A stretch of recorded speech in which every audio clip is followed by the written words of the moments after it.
um, for the in-class assignment. All right, so let's review. We were on question number 5, yes? So what did you have for that? Question number 5. So we finished part 1. We started on part 2. First question of part 2 is question 5. Throughout history, people have tried to find happiness. Now, again, we're talking about life satisfaction in various things. So, what were 5 that we discussed in class? We're not saying these are the only 5. We're starting with these 5. And again, I said wrong answers only. These are really things that arguably are not really going to quite get the job done. At least that's the case I have to make, right? So, what were they? What did we say? What are the 5? Money, money, yeah, status. I'll call this like honor or honor status, which can involve different things. We might try to do that through beauty, right? Yep, yep. One more thing here too about honor and status. So we could do this through like beauty. We could do this through achievement, other things. I just want to call your attention to this. It may be possible for us to try to develop ourselves and achieve things without just doing it for status. So just want to like draw your attention to that. Like I'm not trying to say all achievement is bad or problematic, or not necessarily any of this stuff is bad or problematic. Well, okay, we'll come back to that in a second. All right, so what was that, Carter? Pleasure. Pleasure, pleasure slash entertainment. And what else did we have on there? Um, fame, power. Yeah. Real quick review on this before we move on. Um, can we think of an example in our society of the desire for fame in our society? I'm not saying everybody desires fame, but it seems like a lot of us desire fame. Can anyone think of examples of that from our society? Is there like a TV show you could point to, or okay, great. The social media. I'm probably going to give you this assignment soon to introduce yourself. It's really easy, just so I can learn a little more about you. And one of the questions on that assignment, something like, "What do you want to do with like what kind of career do you want?" And in the last few years, I will sometimes have more than like 50% of students say they want to be an influencer. And I will often follow up and say, why do you want to be an influencer? Want to be famous, right? We got TV shows dedicated to becoming famous. Maybe not just that, right? But often that seems to really be part of it. Anything else from our society you guys can think of? I don't know. We do have this like obsession, at least we used to, with celebrities. That's actually changed a lot because of social media. Like the whole movie star thing has diminished, right? Which is actually really quite interesting. Yeah. So, okay. So, do we want to say, do we want to say that none of these things helps anybody with satisfaction at all to any degree? Let me just put a few. Do you think any of these things might be necessary for you? Or let me even put it this way. Which of these do you think you might need the most to find satisfaction, at least to some degree? Does anybody here feel like they need fame in order to feel satisfied in their lives? If so, you probably don't want to raise your hand. Do you feel like you need any of these? Which one do you feel like you might need, at least to some degree? Okay, good. Yeah. Again, even Plato is going to argue with themes. Again, it's in a dialogue. Plato's whatever. It's just even Plato recognizes we want at least some kind of pleasure. You think you would? That seems reasonable, right? A life completely devoid of pleasure. We talked about that. Money. How much money do you think you would need? Gina, how much money do you think you? I'll call him first too, even as a Vikings fan. Also, we'll still hear from him. I can trust with you. How much money do you think you would need, Gina? Ideally, at least a million. Okay. Ideally. Ideally, at least. Well, can you tell me how did you arrive at that figure? Why'd you say a million? You didn't say like ideally 5 million or 10, but you didn't say like 500,000. Why'd you peg it at a million? Just it's enough to be comfortable, not have to worry about Okay. it. Okay, good. So you don't want to say you need to be like stinking rich, but you really want to be comfortable. Yeah, Christian, what? Have you ever seen someone else smiling in a Ferrari? No, I don't know. I haven't seen a lot of Ferraris. Actually, I do think a lot of Ferrari drivers are probably pretty sad. Ferrari fan. Yeah, we'll come back to that. Right. This actually raises a really good question for us. How do we really know how to figure this out? I wanted to kind of just review what we did on Thursday. Let's take a step back and put this in context. What are we doing? We're trying to figure out what happiness is. Well, how do we do that? Well, first we got to define our terms a bit. Lots of different ways we can take the term. We decided to focus on life satisfaction. Why? Because we all agreed we care about it so much. And you all told me that you agreed. If anyone wants to change their answer, they could raise their hand. If anybody thinks I twisted their arm, and cajoled them into anything, they could raise their hand.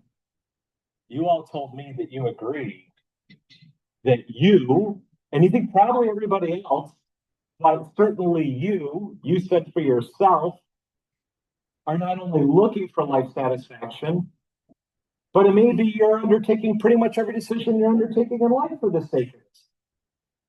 That's extraordinary. If someone gave me an argument that what I really want most in life are, is it labubus? Did I say that right? I'd be like, first of all, that's amazing. I'm so glad I figured that out about myself. Do I know what labubus are? Well, I got some idea. Do I know what life satisfaction is? I got some idea. And yeah, you're right. You're right. You helped me to see I desperately want labubus. It's why I go to work. It's why I like got married. I don't know, whatever, right? It's why I go to church, whatever. I'm all about the labubus. What do you think my next question is going to be? What should it be? What do you think it would be? Okay, good. Does it really make sense to go after them and why? Maybe I just, am I trying to test this? Like, is it really true? Or maybe I just want to understand it. Is it really, do I really want them? Why, what makes them so great? Should I really want them? What else? What's another question? I think you're right. These are great. What's our question? You might not think of it with Labubus because, we don't really have a question like this for Labubus, but where do I get them? Where do I get them? Where do I get the Labubus? Maybe that didn't come to your mind because we all know where to get them. I mean, I really don't know. They sell them at Walmart, even Labubus? Something. Chris? Chris, is this a subject in which we're well studied? No, no. It's okay, Chris. This is a safe space. See them all. Pretty Okay. Well, we can just pull out a phone. I don't know. Online. I'm sure someone selling them on eBay. They may be overpriced, but whatever. If we really, really want something, yeah, well, should I really want it? Why do I really want it? But also, if that kind of checks out, I should really want it. I do really want it. Where do I get it? How do I get it? I think some Labubu's, it's kind of easy. But with life satisfaction, it's a little bit harder. And again, we got a lot of things to choose from. And I can't like pursue all of these all that well. And even if I want to choose one, like achievement, how? Should I become a figure skater? Should I start, I don't know, playing like jazz saxophone? It's like parts like that. Yeah, I mean, I think jazz is pretty dope. So should I do jazz drumming, trumpet, sax? Like I don't know. What am I doing here? Which one? I got pleasure. There's cocaine. Should I start with cocaine? My advice would be do not. Do not start with it or end with it. Just stay away. Right? But seriously, like if our society is saying, because I can't, there's maybe I don't, there's not a Labubu store or whatever, but they sell them somewhere. I can go buy that. I can't just go to Amazon and add like life satisfaction to my cart. Not like that. So how do I get it? Well, people say there are these things. Okay, but which one of those? And then here's where people often go next. Well, this is really just all subjective. It's really just whatever you think. What do I know what I think? It's just what you think. You can't be wrong. This is what we say about happiness all the time. It's subjective. No one can tell you. You have to decide for yourself. That's one thing I want to start putting to the test. We say stuff all the time about all kinds of things. Can we put any of this to the test? Can we figure it out? I want to start spending some time on that. But the one thing I want to start with is this: how could we test this? Now, we did do a group activity, I think, on this at the end of class, didn't we? Do you guys? Yeah, we didn't get to Andre accent. What did you? I asked you. Maybe some of you remember to discuss in your groups. How do we test this? And again, this isn't just like an academic question. You all are alive. You all have lives to lead. How are you going to try to do this yourselves? How are you going to try to do this yourselves? What should you try? What do you think might work for you? How do you know? How can we test? How can we test what might work for us, right? If I want to know whether I got some like infection, I can go to the doctor. If I want to know whether my dog's got an infection, I can take to the vet. Where do I go to figure this out? Did anyone remember? Anyone come up with anything in our groups to try to figure out which one of these might work or not work? Is there any kind of like research we can do? Is there any evidence we can gather? Are there any questions we can ask? Are there any arguments that we might bring to bear? Can we think, how could we figure this out? Yeah. Good, that was it. Let's talk to people. People which have, this will come back to the Ferrari thing, right? People who've had one or more of these and just ask them, did it really work? Okay. Did it really work? Did it really work? I want to spend a bit of time on this. Now, you all are promising me that we did not talk about Andre Agassi, right? I've asked this 5 times. All right, we're going to do it. Wait, before we do that, are there any people in our society you think that have had all 5 of these? A type of person in our society that is more likely to have all 5 of these, or at least 4? What kind of people? I think, yeah, it's really good. We could look at musicians, right? Professional athletes, actors. Again, they don't have quite, I guess, the cachet now that they did when I was younger, but still probably well. Like you all know who Tom Cruise is, right? But before there was the internet and really before there was social media, I mean, actors were, I think, probably the most famous people in society. And musicians, like really big bands, right? And then some pro athletes and some politicians. These were kind of like the top. You know, we wouldn't know many scientists. You would know what, like Einstein, right? But that'd be like, hey, we would know a lot of like musicians, some actors, some professional athletes, right? So do we agree a lot of these people, they can have a lot of money? Yeah. Have a lot of honor? Yeah. Pleasure? Yeah. Fame? Of course. Because some of these people have a lot of power in a certain sense, yeah. Do you think every professional athlete, every musician, every actor who's ticked all these boxes, or at least 4 of them, do you think they've all felt satisfied with their lives? Carter, you're saying no. So this I will give you the example of Mr. Andre Agassi, and I do want to spend some real time on this because y'all, I think this is really important. We're going to go slowly through this. We did touch on him, right? Yeah. So what was the lesson that we took away from? Again, let's review a story really briefly. Yeah, we did. Yeah, we did. I knew we had. Again, he was a world famous tennis player, rich, famous, achievement, had a fair amount of power in some degree, right? With having all that other stuff. Said he was really miserable, even suicidal. Decided all he needed to do to make his life great was to go from number 8 to number 1. Basically, his diagnosis was, I don't have enough of these because my honor isn't high enough. My achievement isn't high enough. I'm only number 8 in the world. I need to be number 1. And then again, as I mentioned, he did become number 1, and that's where he despaired the most. And I asked you, I remember now, I asked you as a class, does that make sense to you that he was the most suicidal when he was number 1? And you said it did make sense to you. Why? What was it again? Why? Sarah. He's got nothing. He realized in that moment it did nothing for him. And there's nothing left for him because all he could see was on this chart. not so great. And I mentioned at the very end of class, he actually now says he's doing pretty well. And I asked you, what do you think he's doing? And then one of you said he's probably helping people, and that's it. That's what he's actually doing now. He's doing like tennis coaching tutorial for like at-risk youth. And he said that's where he's actually started to really, really find his life satisfaction. What were the other things that we had up here, y'all? Or like maybe better answers? Good. So yeah, we've got, let's say, physical health and mental health. What else? Learning? Yeah. Learning.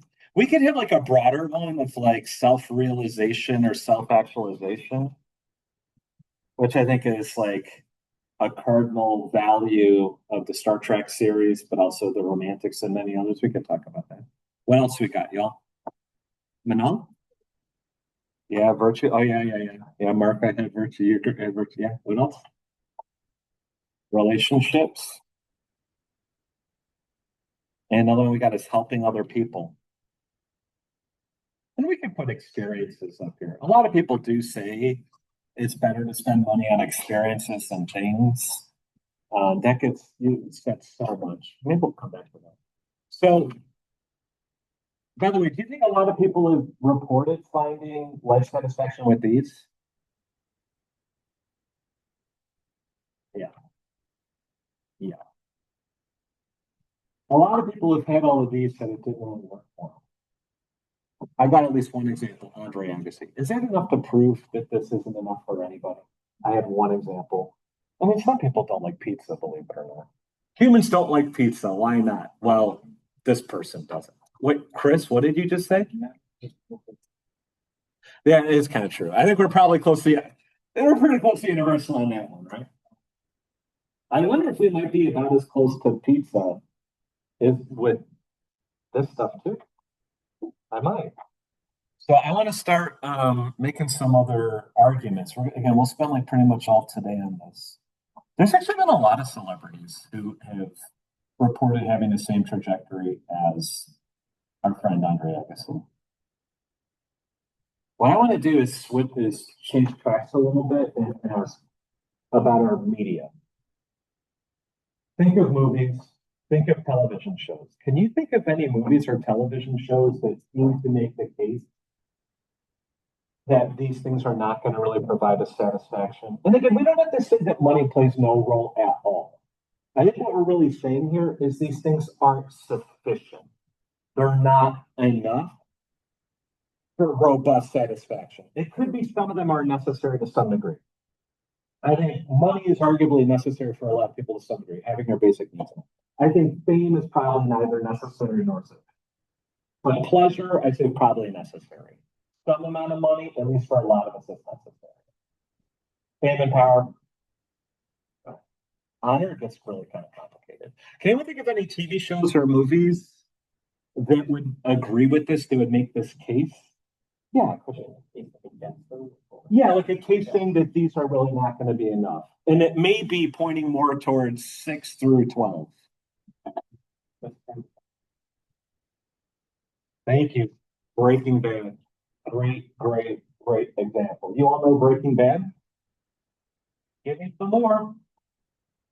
I'm still in like season 1.5, so I can't say too much more about it, but I can already tell that I've read stuff on it. Yeah, Nicole. I don't know Whiplash. Wait, the movie? Yeah. I don't think I know it. Like the drawing. Okay, yeah.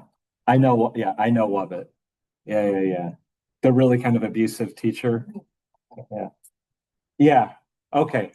I haven't seen it all the way through. I've seen some clips. I could easily believe it. Yeah. Whiplash. I think they won an Oscar too. Didn't the actor? Yeah. Did it? Let's really check that out. Yeah, I like the lead actor in it. Yeah, I remember him from like Law and Order and stuff when I was younger. Yeah, Sarah. Okay, I haven't seen that or read it, but I've heard about it. Yeah, that seems to track.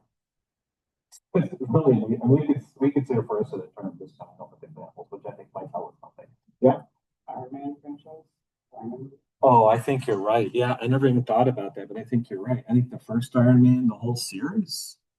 Yeah, absolutely. For sure, initially positive. Tony Stark. I mean, just all the way through the end of Endgame, his whole arc. So I'm really curious to see how he does with that. Uh, sorry if that spoiled anything for anybody. All right. Yeah, no, seriously, I think he's great. Captain America. I think you can maybe, it's not quite as developed, but I think maybe something similar with that.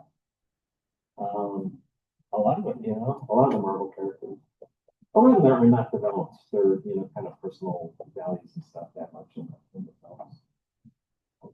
Spider-Man and a lot of different iterations of Spider-Man. What else we got? Batman. Actually, a friend of mine was talking about Batman. What about Batman? All right. Superman. All right, what else we got? I'll name some of my. What's one related to Breaking Bad? Something that's like crime related. Donovan? The Sopranos? Okay, I'm really glad you mentioned this. Do you all know The Sopranos? I mean, Donovan knows it. Do you all know? So if you go after class, just Google lists of best television shows all time. You're going to see again and again at the top Sopranos and Breaking Bad, and then sometimes like West Wing and The Wire. And by the way, those programs we could bring in here too. Sopranos, a lot of people say is about the best television show ever. And I'll say I resisted watching it for a long time. I actually don't like a lot of mob stuff. The whole like Italian American, mobster thing. But eventually I just decided to watch it. There's so many. And honestly, I think it is probably by far the best TV show I've ever seen. It's maybe the only TV show I would say is sort of like on the level of something like Jane Austen. Like it's really just unbelievable. I think. What is the basic story of The Sopranos? I'll put up some images. Donovan, do you want to share? Have you watched it all, Donovan? Yeah, I've seen the entire. Okay, cool. I'm going to spoil a little bit here. We're going to spoil a little bit, but do you want to? So this is Tony Soprano, the lead character. Who is? What does he do for a living? He works as the like a waste. Okay, not the thing he uses to get away from tax. Yeah. What does he really do? Stereotypical mob. Yeah, he's an Italian American. He becomes a mob boss. He's a mobster, becomes a boss, right? Of a family in New Jersey. Okay, and there's often a lot of tension with the New York mob, which will be important for us. So, can you just what does he say he cares about most in life, Dominic? What does he say he cares about most? I like to believe that he cares more about his family and Yeah, the fortress that he makes around it, I guess. yeah, That he cares and values the most. But as you see the show, you see that a lot of the things that he does behind the scenes it contradicts a lot of what he believes. wonderful. Thank you, Donovan. So sorry, we're going to spoil this a bit. He's like the only person who, the only character who uses the word familia more than Dominic in Fast and the Furious. Okay, it's like the joke about the drinking game. Every time Vin Diesel says familia and Fast and Furious 10, take a drink, you'll be dead in 15 minutes. Anyway. This guy just talks about it's good Italian, right? Familia, la familia. He just talks about family left and right. He's got a wife. I love my wife, Carm. He's got 2 kids. He utterly destroys their lives by the end of the series. Some of his closest family members that he claims to love, he murders with his own hands. And the rest, his activities just destroy. He loves his wife, but he cheats on her left and right. And he makes decisions that destroy his kid's life. He murders people. What do monsters do to make money? They run prostitutes, they run strip clubs, they run gambling, they do loan sharking, they just shake down businesses for money, basically extortion, they commit murder, they commit theft, they do fencing, you name it. What do you think these guys do for fun when they're not at work? So sometimes he's with his family at home, eating pasta. But when he's hanging out with his buddies, what do they do? Drinking, gambling, drugs, degenerate activity. Yeah. sleeping with strippers, you know what I mean? All this, like gambling, drugs, booze, you name it. Having fun with their boats, this type of shit. They think they're happy. They're all motivated by a certain picture. And one thing I think is really fascinating to think about, I really didn't start thinking about this too much actually until I had my kid watching Disney movies with her, which we'll talk about. All of these movies are playing on your values. They're all playing on your values, especially your values around life satisfaction. The characters, their whole lives unfold around their picture of life satisfaction, and you kind of assess them in accordance with your own values, right? All the monsters in the show, these are their values. These are their values. Donovan, do you think any of these people achieve real satisfaction by the end of the series?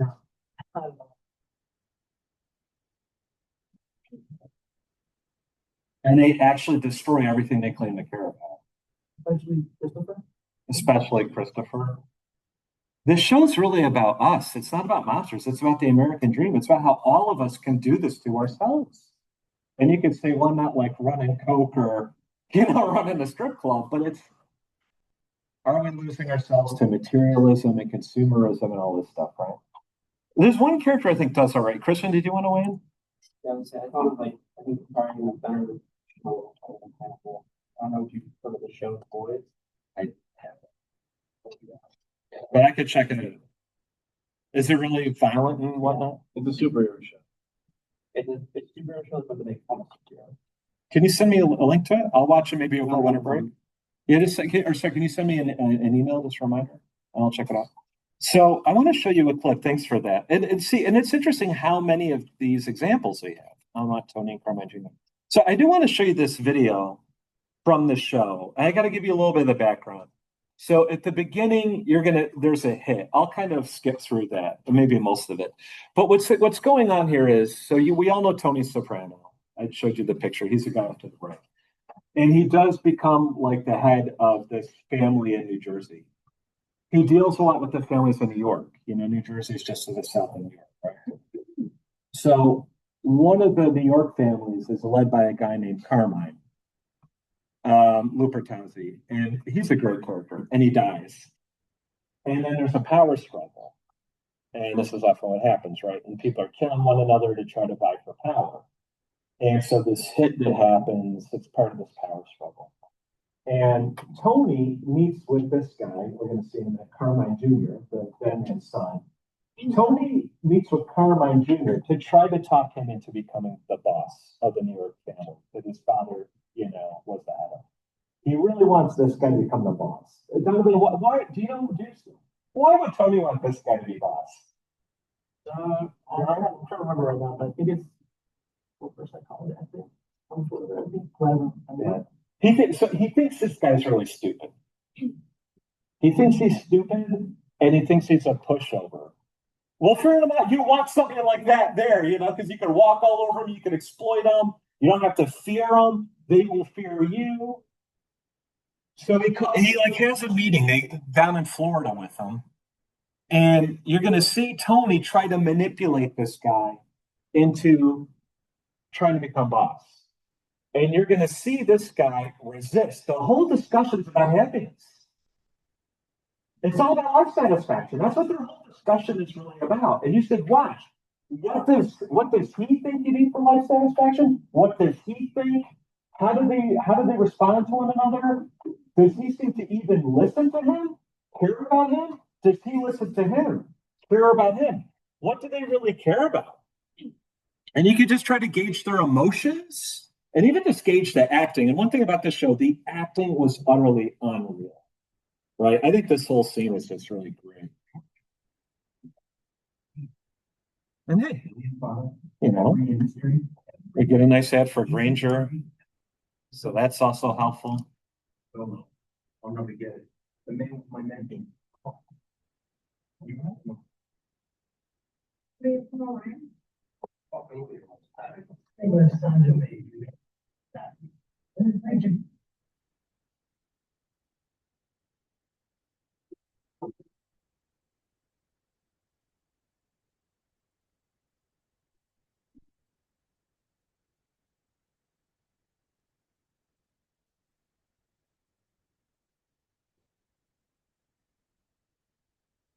There could be 5 bags apiece. St. Louis and the southern Baltimore.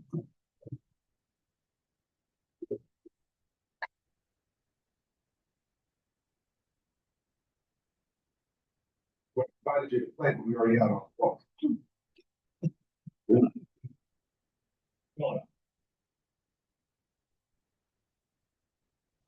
Deer ahi, mixed greens, and nice beans. Philly cheesesteak. You know what, give me an Arnold Palmer instead of the iced tea. I was just saying, it never occurs to me all at once. What the fuck, Colin? This family dealer. Have you seen how Boxer Tour uses one of my guys as a diversion? Still could have hurt. Doc showed a lack of respect.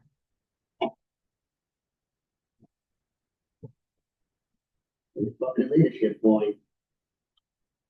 Step up, Carmine. Get your hands around this thing. You know you got the support. You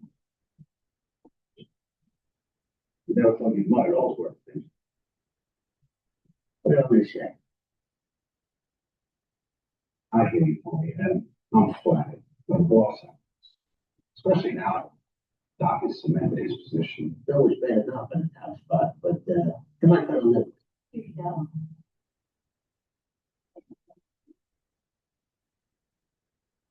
There was a time I was obsessed with being in charge. You remember? That's what I'm doing. One night around then, I was trained. My pop's on the birthday, you know, he's been dead for years. The whole family's like grandkids, everybody. He's wearing one of these gold paper crowns, like a burger. Hey, I give him this present, this balloons with spots, ribbons.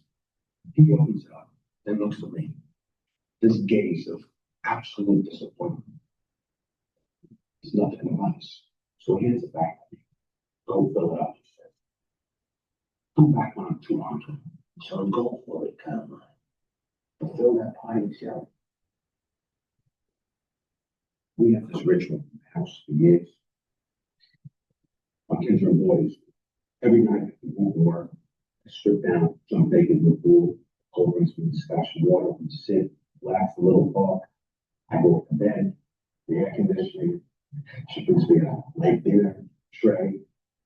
One night during our fighting jam, I come home.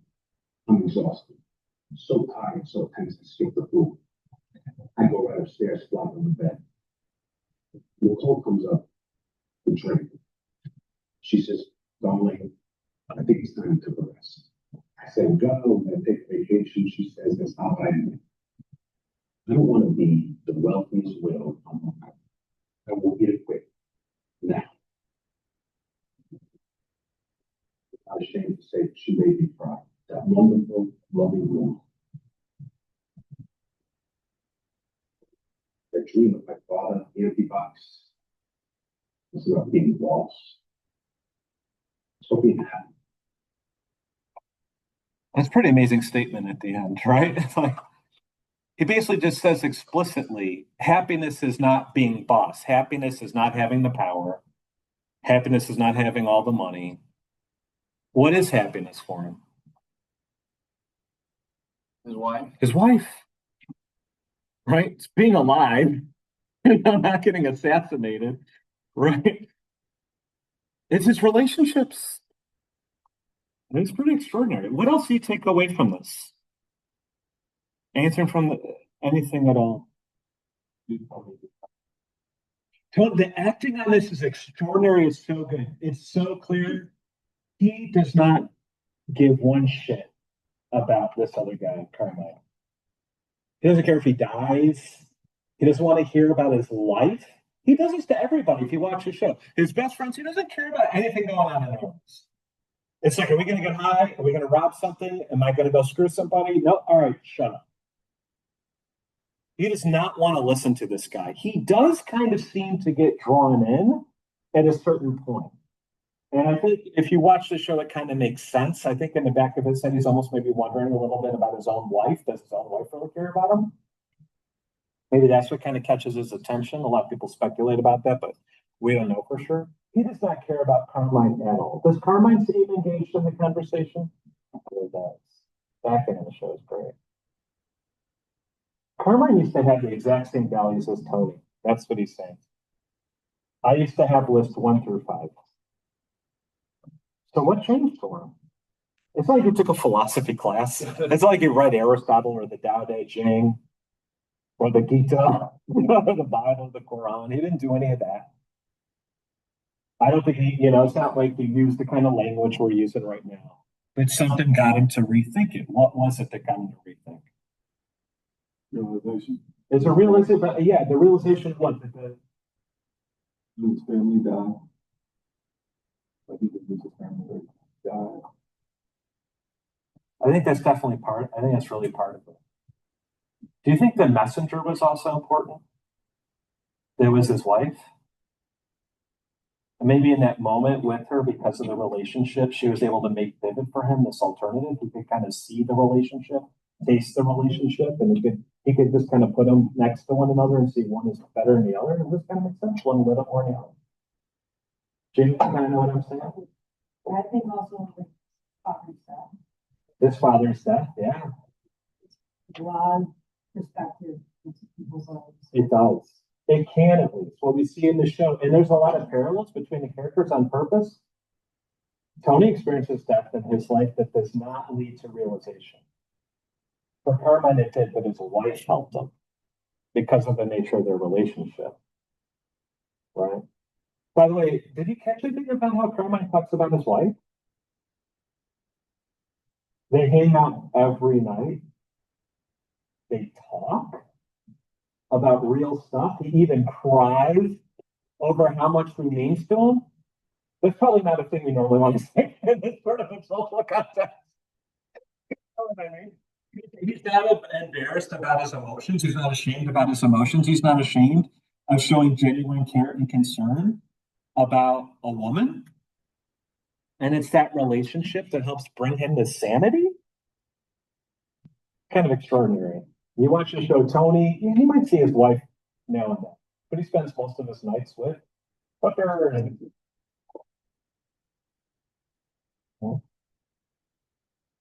there's maybe look at that face. Do you think there's maybe a little piece of him that's sort of listening a little bit to this, maybe? I think in the show there's an implication he does there's a little bit of him that does start to actually, Donovan season 6, right? Yeah, and also personally, during the whole show, especially when he talks about his mom and his dad, especially when his dad had caught or whatever. Yeah. He does sort of come to realizations multiple times, especially with his son, the way that he treats him, and then the way he reflects on how he was treated as a kid. Good. You're right. There are moments in the show where he does show some ability to reflect. That's one thing that's so interesting about him. He's not this total monster. Yeah, he kind of is. He comes from. Not at the beginning though. And he's gone through a lot of hard stuff in life. And he went to college for a bit. He's got interest in history. He's got some real life in him. And he does have some ability to reflect on this, but he can't get ahead of the curve. And he keeps leaning more and more into the negative patterns, and eventually it doesn't happen. I think one of the main themes of this show is trying to get the reader to think about how, it's kind of like the story of the Buddha. Right? Actually, I want to chat about that for a hot second in here. All right, and you correct me, Marco, if I get this wrong. But what do you all know about the life of the Buddha? I don't normally go into this in this class, but what do you know about the life of the Buddha? The Buddha was a real human being, right? A lot of no, one wife. Right. One wife who he leaves when he's like 29 years old. No, I think you got something else. No, the Buddha was a real person. The person we call, when we talk about Buddhism, right? This term is connected with this individual, the Buddha. And in Buddhism, many would say there have been many Buddhas. But usually what we have in mind when we use the word Buddha, at least for us, if we're not Buddhists, we're usually thinking of the historical Buddha. The individual scholars have called the historical Buddha, who lived in northern India about 2,500 years ago. He was a real person. He didn't scholars of religion or Christians or anything, but we all think the Buddha was a real person. And the story goes, right, and you'll eventually get accounts of a miraculous conception and miraculous birth and all sorts of stuff. And after he's born, there's like a Brahmin priest that, examines him and declares that he's destined for one of two great futures. He can become a world conquering king or become a great holy man. And by the way, his mother died shortly after his birth. Okay. So his father is like a king or some kind of aristocrat, some kind of very rich, very powerful dude. He's got a son. He learns his son can be a great holy man or a world conquering king. Carter, which one do you think his father wants to choose for him? Who wants to do the conquering king thing? Which I always joke. Like if I had a prophecy about my daughter becoming a world conquering queen or a great holy woman, I'd be like, I the world conquering queen thing. Let's try that one out, right? And so, at least some versions of the story, his father tries to basically addict him to the lifestyle, to the values that would encourage him to stay away from the holy life and become this world conquering king. So get, entertainment, pleasure, da da da da da da da da. And then there's a story that, one day he was like 29 years old, he leaves the palace, he's got an attendant with him, he goes on, a little journey around town. And he sees an old person or a sick person first? He sees, I think, sick person, old person, then dead person. So yeah, he sees a sick person. What's that? That's a sick person. Will I get sick? Yeah, he'll get sick. Old person. What's that? That's an old person. Will I get old? Yeah, you make it that far. Dead person. What's that? What is that? Will I die? Yep. Then it's a fourth encounter with a holy person. Like, what's that? That's a person seeking liberation. That's what I want to do. Seeks liberation. And sometimes people ask, are you telling me that Buddha was 29 years old and he didn't know what it was to be sick, old, or dead? Did his mom die shortly after his death? There's different ways you can answer that, but one way you can answer it is to say, you get too hung up on the details. Here's the point of this story. We're all kind of encouraged to live a lie. We're all kind of encouraged to live a lie. And we all kind of know it's a lie. But reality has a funny way of kind of shining through and reminding you this is a lie. And a lot of us find a way to basically say, nah, it'll be fine, and keep pushing it away. But sometimes we're like, no, I'm not going to keep pushing it away. I'm going to do something.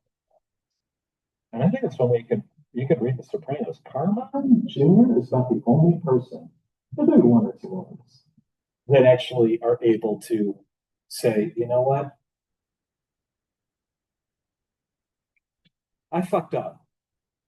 Carmine's got to say that. He's got to say, I lived my whole life on these values. I may be 50 years old. I was not doing it the right way. I made a mistake. I messed up. I'm willing to do something new. I'm going to turn over a new leaf. Carmine Jr. does it. Almost nobody else in the show does it. How do they end up? Miserable. According to whose standards? They're very low standards. And I think that story of the Buddha is really powerful. And it's amazing. That's Buddhism 2,500 years ago, and it's still showing up today in our media today. Questions or comments about that? Does this make any sense to any of y'all? Claudia, I don't know, does this make any sense? Nicole, does this make any sense? AJ, what does this make sense? Oh, yeah, All right, okay. Let's do a few more stories, y'all. Give me some stuff that's popular with kids. It could be kids and adults. Star Wars, totally. The journey Han Solo goes on. Luke Skywalker. He said Ben Kenobi. I'm overly Kenobi. Some of my favorite characters of all time. I always think it's amazing. I was just living in a little hut on Tatooine, just chilling. Yeah. What else we got? It's all over Star Trek too. It's all, oh God, go watch Star Trek: The Next Generation. It is Star Trek Next Generation is all about this. You live in the future, they're all in the spaceship. They don't really have money anymore, really. Maybe some people on Earth, and I get it's a military ship. But all the main characters, you see their quarters, they have modest rooms, almost no possessions. There's a bar on the ship. They don't drink very much. They got these replicators to make any food they want. They don't really ever go for cheesecake. You know what I mean? It's all about like duty and helping people and self-actualization and relationships. What else we got? Something else a lot of kids are into. Yeah.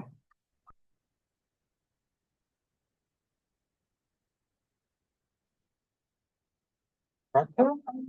That's the, Okay, I don't know Shark Tale, so I'll check that out.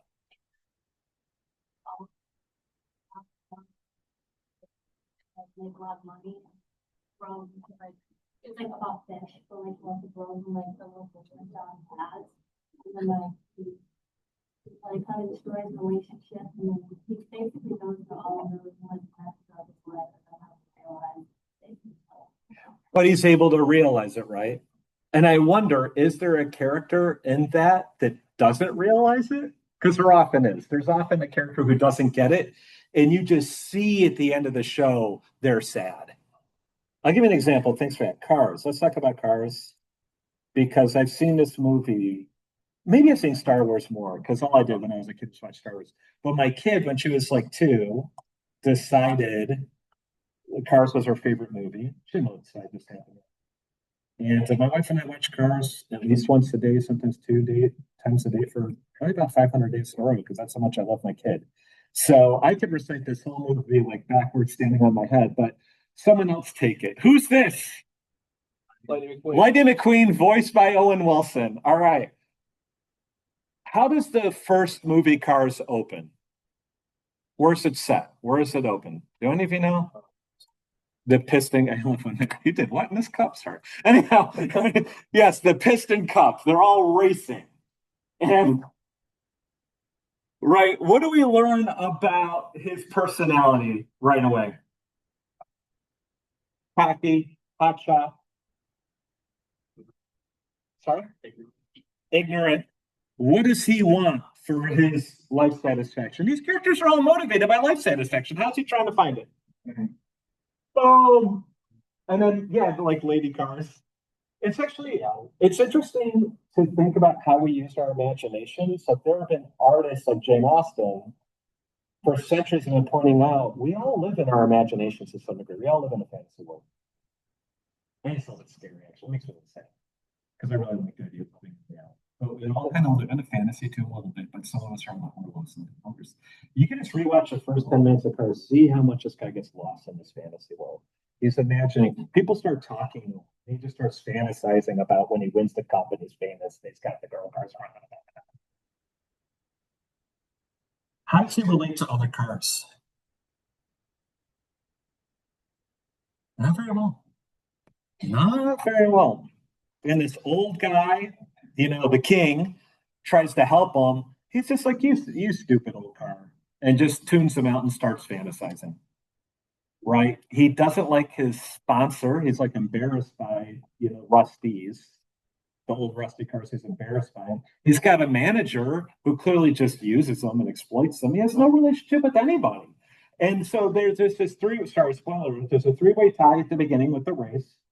And it said those 3 cars have to like travel out west in a week to have a tie-breaking race. And the manager is talking with him, with Lightning McQueen in his truck. And the manager says, "Oh yeah, I can get you tickets for your friends to come to the race." And he's like, "Oh yeah, my friends." And the amazing thing is, we as human beings can just watch this car utter those words, and we tell in just 2 seconds he's lonely, he's isolated, he doesn't have companionship. He actually feels empty, but he can't admit that to himself. Aaron. Or the manager you never see. Yeah. You don't see him. He talks to him like on the phone. And he's very short with them on the phone. He's clearly not really listening to him or cares about him. He's just exploiting his money. It's purely transactional relationship. Oh, sorry? Yeah. But he's just got transactional relationships. Then what happens? He breaks down in Radiator Springs on the way out west. And how would you describe Radiator Springs? Is it the Hollywood Hills where he imagines poverty? It's poverty. It's like godforsaken, middle of nowhere, kind of not glamorous, not luxurious. He does need a Porsche. And his best friend becomes who becomes his best friend? Phil Mater, who's not glamorous, he's a rusty old truck. And at first, McQueen's actually embarrassed to even be seen with this guy. But he learns the true meaning of friendship. And then at the final race, McQueen's in a position where he could win, but this car, the King, gets injured. And McQueen could easily cross the finish line, win the race, and then go attend to this car. But he decides, no, I don't need to win. He goes and attends to the car. And excuse my language, nobody stands up in a theater and say, McQueen, you fucking idiot, what are you doing? You're ruining everything. Nobody does that. You just kind of get it's okay for him to throw the race. And then Chick Hicks, the green car, goes through and starts doing donuts and be like, yippee, I'm the best. And everybody who sees it, we just know. I think this actually reveals so much about what it means to be a human being. So really key piece of our species, I think. We don't have to be, we don't need any dialogue. We just know the green car is not satisfied. No one wants to be the green car. We all get that he makes the right choice. Right? But he didn't need to, because he actually had the satisfaction. Doesn't mean that he's got nothing more to work for. Doesn't mean he has no goals. That's not what he means by satisfaction. He's got a life worth living. He's got a life that's good enough and then some. He's got purpose. He doesn't feel a deep emptiness. Doesn't mean he's got nothing to work for. Where did he really find his satisfaction? Helping other people, relationships. We could do this all day. All day. Let's do it. Hey, is on that hand up? Yeah, yeah. I have like an interesting example. Yep, go for it. Sorry, what? Was that with Sandra Bullock and Keanu Reeves? I said it a long time ago. Okay, yeah, go for it. Go for it. The girl, she like comes from a life like riches, and she meets a guy like small town like farm or whatever. Yeah. And they like after a little bit, she has to go back to like New York or whatever for college. Yeah. She like meets a military man, and he turns out to be like extra wealthy, and she like completely abandons the farm boy that was like her. Yeah. And like she feels satisfied and like fulfilled in that relationship. And like the farm boy like comes back into her life and like shakes up her world again. Maybe she realizes she isn't really satisfied. She kind of settled. Yeah, that's interesting too. Trying to alert us, and maybe we can say, yeah, we should all go watch it. Maybe I'll make that an assignment. Relationship that she like prioritizes. Yeah. I gotta go watch it. This is probably my favorite movie of all time, that Brown Car Starts Film. And this, what do we know about this movie? And that, okay, that's Monsters University, the original. Watch the original. We have James P. Sullivan up here, voiced by John Goodman, and Mike Wazowski down here, voiced by Billy Crystal. I love both these people so much. I'm going to shed such tears when Billy Crystal finally leaves this earth. Right? I'm an older generation, right? So they're two monsters. They live in like Monsterville or whatever. I should have seen it. And it turns out there's an energy crisis. There's an energy crisis in that town. They need energy. Where do they get their energy? From scaring children. When the children scream, they can convert this into energy for like powering their lights and all that stuff, right? And so they need scarers to scare the children. Well, he's like the best scarer. And this Mike Wazowski is like his helper. What do they discover by the end of the film? What's even more productive of energy than screams of children? The laughter. He's way more funny than him. He goes from like being absolutely the most famous person in town, and they make it clear he doesn't even care. They live together, they're roommates. They have a very modest apartment / condo. Mike Wazowski buys this really fancy sports car. Surely doesn't care about that. He obviously doesn't care about money. He doesn't care about fame. He doesn't care about power. Doesn't seem all that interested in pleasure or money. What does it seem like Sully's motivation is the whole film? Relationships and helping people. And what happens at the end when he realizes that he is much more effective in helping the town than him? He doesn't get mad.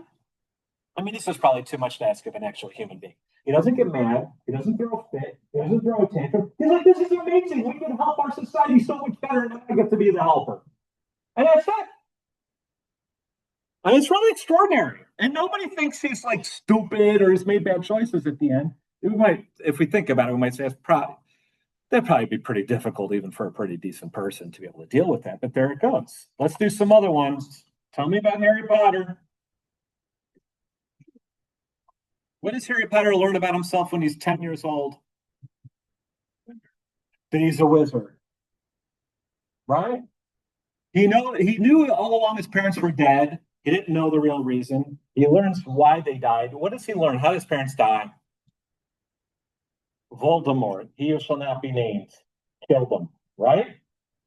Why did Voldemort kill him? What was Voldemort up to?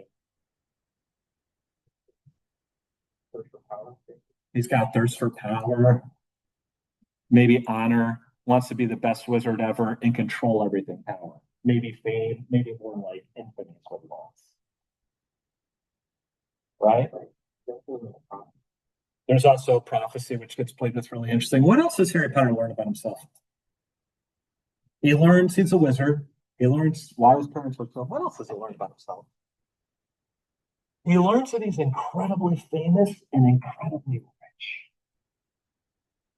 Does he care about being famous? Mostly he regards it as a nuisance. I don't think he ever actually sits around once and goes, I'm so famous. I think mostly it pisses him off. He doesn't care about learning he's rich. He uses the money like wants to buy a broom. He lets the money just rot. What does he care about? Relationships and helping people.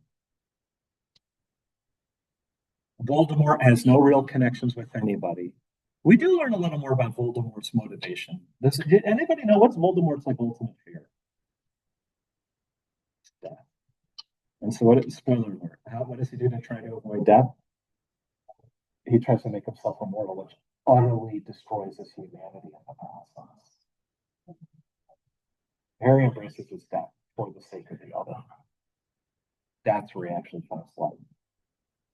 Okay, we can run through more and more examples of this till the cows come home. What do you think I'm trying to do with all this? Why am I doing this? And by the way, sometimes we do get into these weird dynamics too in movies where like the character has to show they don't really need any of this stuff and then they kind of get it anyways as a reward. But why? But do you see this stuff keeps coming up? Yeah. I just want to say I realized that the influence is talking right now. Yep, go for it. Mike Tyson. I don't know why I was talking this interview popped up or I met 2 years ago, I was talking, listening to you where he like broke down to that time about his daughter and died. But earlier he's like, why told me not? This is the end. You know, where he's talking to the interviewer, and that's kind of crazy because he was probably one of the most popular athletes worldwide, one of the best ever, and millions of dollars. And it's just like everybody knows Mike Tyson. He, after all is said and done, he didn't care about money or even like having accolades in boxing. Crazy. Good, he did, but I think yeah, but he might be saying that the loss of his daughter was everything, and that the loss of money was nothing in comparison. Bob Marley on his deathbed said to his kid, "Unless money can't buy love." Yeah, I mean, Mike Tyson was so huge. I mean, we all loved him. We watched his fights. I mean, hell, I played Mike Tyson's Punch Out at the gym. Like one of the best things that happened before I turned 15 was I found to be Punch Out. Yeah, I don't know too much about him, but my sense is actually he had a troubled life in a lot of ways. I'm sure he had a troubled youth, but he was a really gracious father in a lot of ways. I've heard people say that he was a really true sportsman. I mean, he was feared. I mean, you know, he would just destroy people like in the ring. But I always heard he was like always like really respectful, kind, you know, toward his opponents. That's what I heard. So I'm not sure. Yeah. It would be kind of hard to do that too as a football player or as a boxer. That's like a major luck. He was a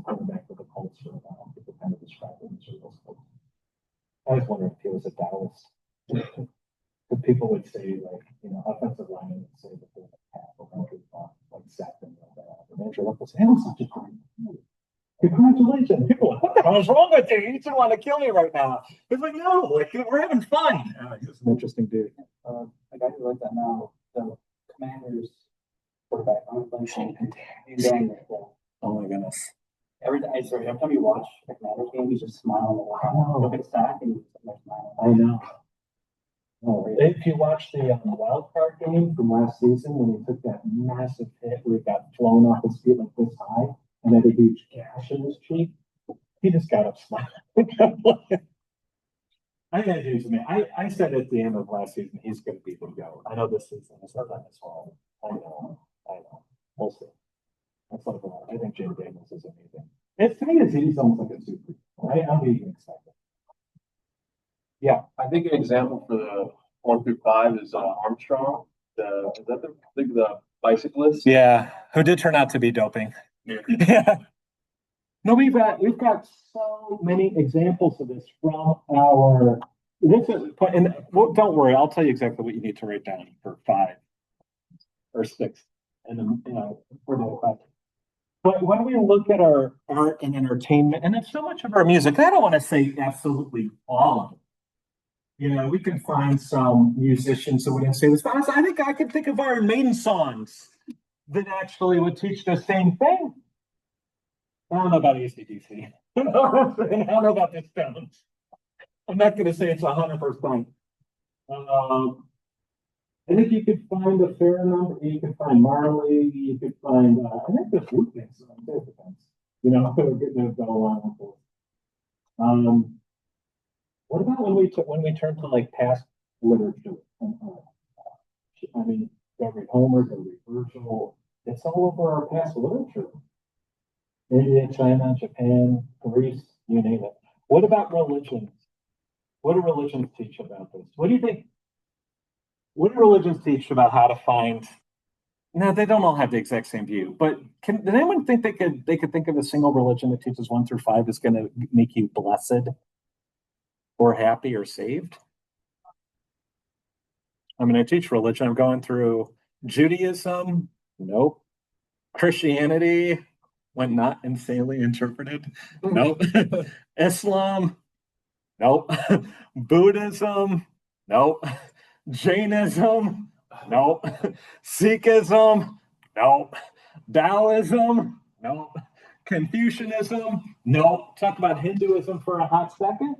You go to a Hindu temple, you might see a statue of Lakshmi. You might be told that if you pray to Lakshmi, you can receive some worldly success, some wealth, but often she's been interpreted as bestowing way more than that.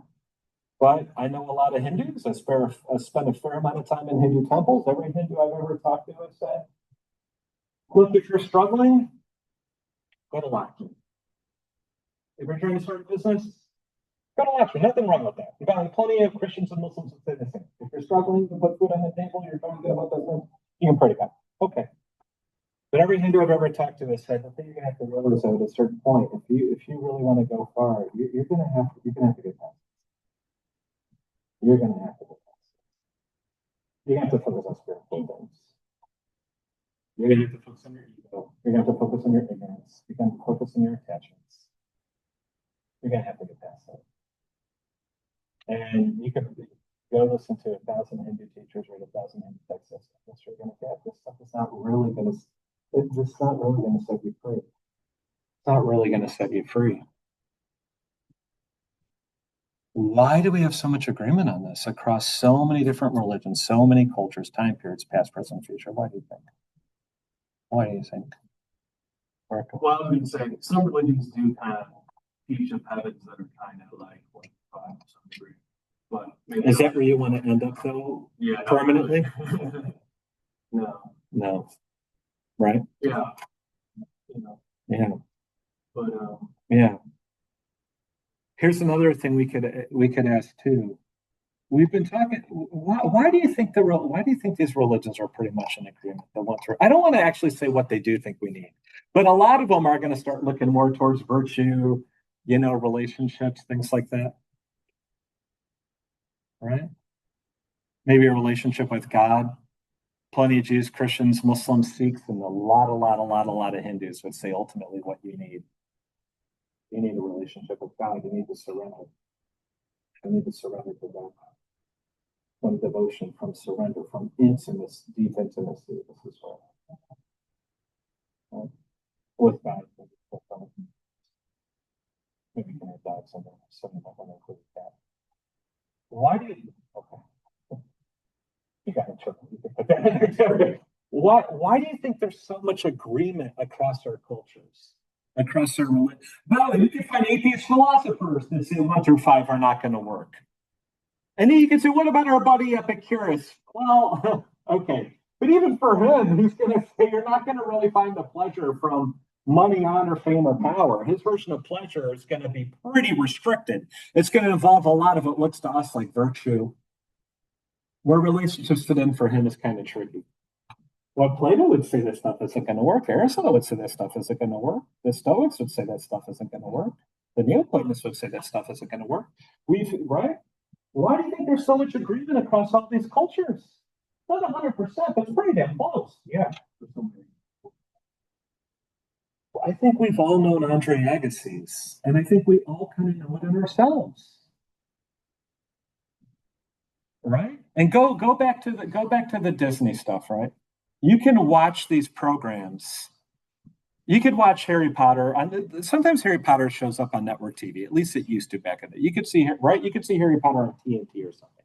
And while the show, you're watching the movie, you do resonate with the values of the movie. You're watching Harry react in certain ways. You share his reactions because the film helps you to realize his values are your values. Do you know what I mean? And then the commercial comes on and a Rolex flashes across the screen. You're like, oh shit. You get this real empty feeling in yourself. It's like, oh, I don't have that Rolex. And then you really feel like you need that Rolex. And then it goes back to Harry Potter. We resume our programming. And then you go back to those other values. You see what I'm saying? And again, some of these films will kind of have both sets of values in the film together. You need to completely overcome your desire for 1 through 5, but if you do that, you'll be rewarded. Does everyone kind of agree that we have so many voices in our society, art, religion, you name it, saying 1 through 5 won't be enough? Do you see that also we have tons of voices, sometimes the same voices saying 1 through 5 is what we'll do? This is kind of what I want to end on. Why the 2 codes of values? Why the inconsistency?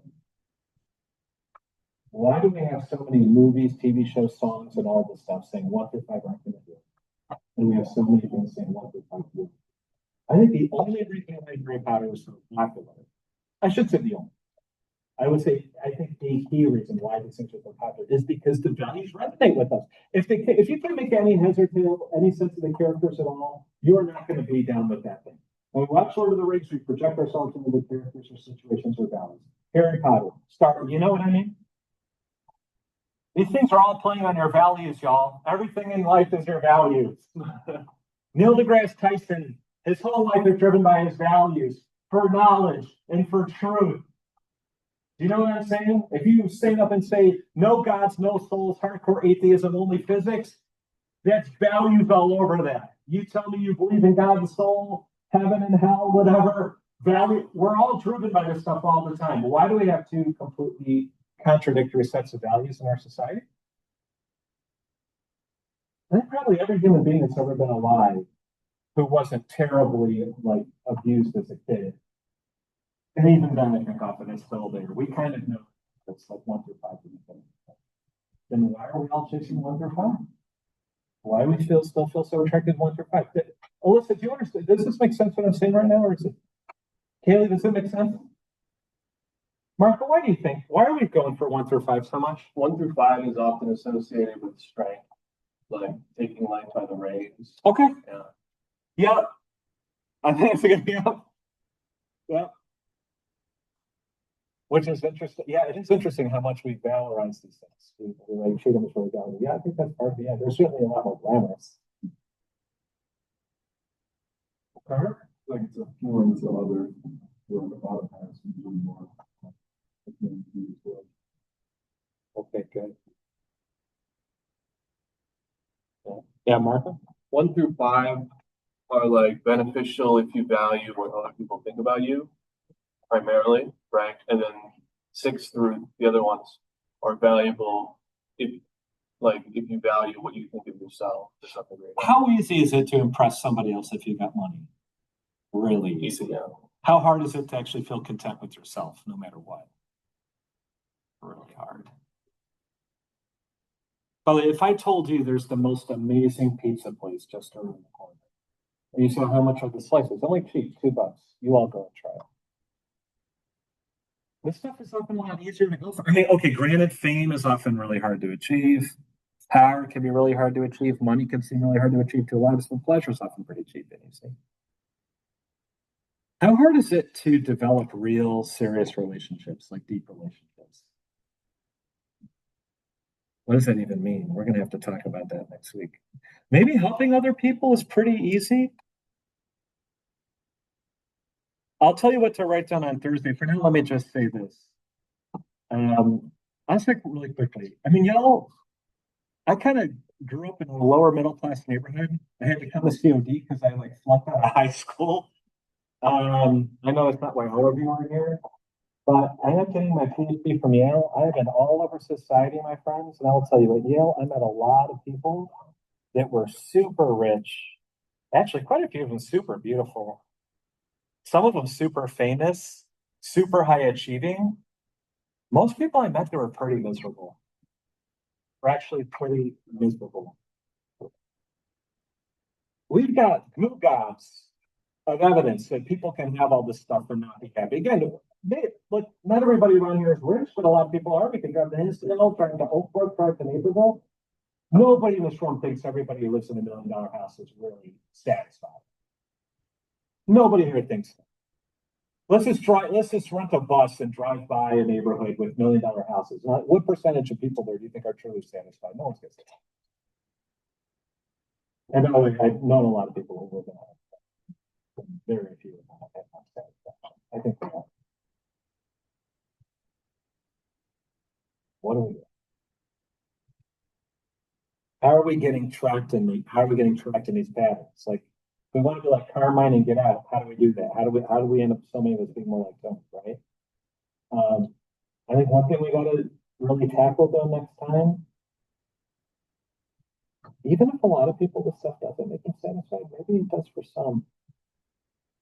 Is this just a selection bias? If it is, I think it's got to be a pretty big one. Maybe some human beings don't like pizza. I think pretty much all of us do. I think it's looking like we're mostly pizza people, you know. But maybe some people really do find satisfaction. How do we really know? And what do we do with the idea that stuff is subjective?